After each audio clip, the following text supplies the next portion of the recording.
Hi everyone, it's Bev here, your mental health coach, providing tips, tools, techniques and advice, helping you to stay mentally strong in these difficult times and beyond. The topic for this video is the art of letting things go. And what I want to do is leave you with 5 factors, 5 things to consider if you want to let things go, and in some senses let bygones be bygones. I want to talk about why it's so difficult for us to let things go. You know, if you talk to friends or family and talk about maybe something that happened to you, people that double-crossed you, people that stole your ideas, people that bad-mouthed you, trespassed against you, whatever it might be. If you speak to your friends and family, they'll say, well, you've got to let it go. You've got to learn to let it go. But nobody tells you how. How do you let things go? And why is it so difficult? Well, let me tell you why it's so difficult. The first reason why it's so difficult to let things go is because of your ego. Your ego will talk to you day and night about what that person did to you, the situation you found yourself in. And it will say, how dare they? How could you let this happen to you? You're too trusting, you're too stupid. Your ego will eat away at your self-esteem. Your ego will tell you to bear a grudge forever. Your ego wants to define you. Hold on to that so it never happens again. And the other reason why we find it difficult to let things go is because of our belief system. Our belief system is our view of the world. You know, so if you believe that people are not to be trusted, or people are out to get you, or to keep people at arm's reach, then when you find yourself in a situation, then your self-beliefs and your ego kicks in. You see, people are not to be trusted, and it reinforces your belief system. And you then find yourself barricaded behind your belief system and your ego. And you can't get out to realize your potential, to be resourceful, to meet genuine people, because everything that happens has to go through this filter. Now, just imagine that you were on a high dive board, right? You're up there on that high dive board looking down to the water below. What do you think is necessary to let go off of that ledge? What do you need to do?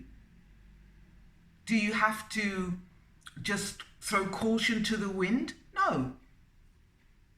Do you have to just fall and see what happens? No. But you have to let go, don't you, of some things to be able to pick up new skills, to have the exhilaration that life can offer you. So here are the 5 factors that you need to consider if you want to be free of what people did to you in the past. Now, the first thing that you have to do is give up the attachment. So the thing that that person did is the thing that they did. And I'm not saying that what they did was wrong or right. That's for you to determine. I'm not saying that you should detach from what they did and say it didn't matter, or to sweep it under the carpet. But what I'm saying is ask yourself, why are you still attached to what they did? Are you allowing what they did to define you? No. So examine that attachment and decide to let it go. Number 2, at some point you're going to have to surrender. You're going to have to jump into the waters beneath. And that is a form of freedom. For some moment when you're in the air, you have to give up yourself to the elements. What's going to happen? And number 3, it means you're going to be vulnerable. Yes, you're going to be vulnerable, because while you're in the air, who's going to come and save you? What are you going to do if you misstep? But vulnerability is not a form of weakness. No, it isn't. It's a form of strength. It's a form of wanting to know yourself, wanting to know your emotions, all of them. And it's also giving a gift to other people, that if you can let things go, if you can do things, then it gives them permission to try as well.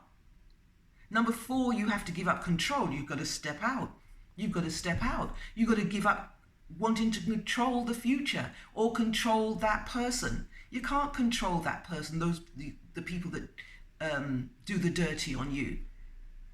You know, you don't know what's in their mind. They may be really, really happy. They may not have given it a second thought.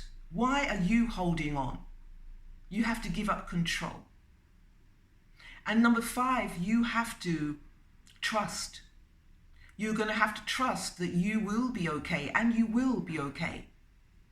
That there is water in the pool, and you will land safely, and you will look up and say, how far have I come? And you will say that I've learned a lot. What did I learn from that situation? How could I improve? How can I do things better? Letting go is not only going to free you up to explore the world as you, your true self, intended. It's going to make you more resourceful.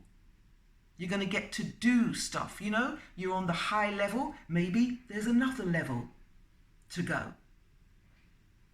So I want to leave you with this exercise. Try this.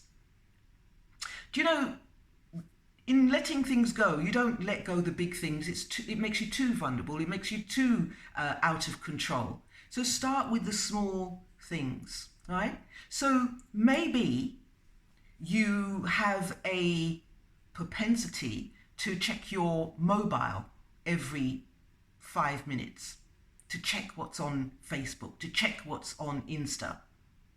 Maybe you think that the world is going to carry on without you. That's the attachment. Maybe you think that if you don't know, then you're going to be vulnerable, you're going to be weak, you're not going to be able to have a conversation when you're out with people because you have to have the information at your fingertips.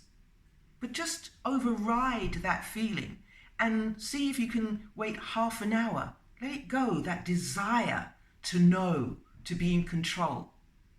See how that feels. And the next step is then to go out to the shops for a walk without your mobile. How does that feel to be vulnerable, to not be in the know, to be vulnerable, to be not reachable? How does that feel? You see, you start with the small things and then you reach for the bigger things. You think, okay, what that person did to me, does that define who I am? Or am I going to define who I am and let it go? That's the power of letting go. You define yourself. I'll leave it there until next time. Stay safe, stay sane.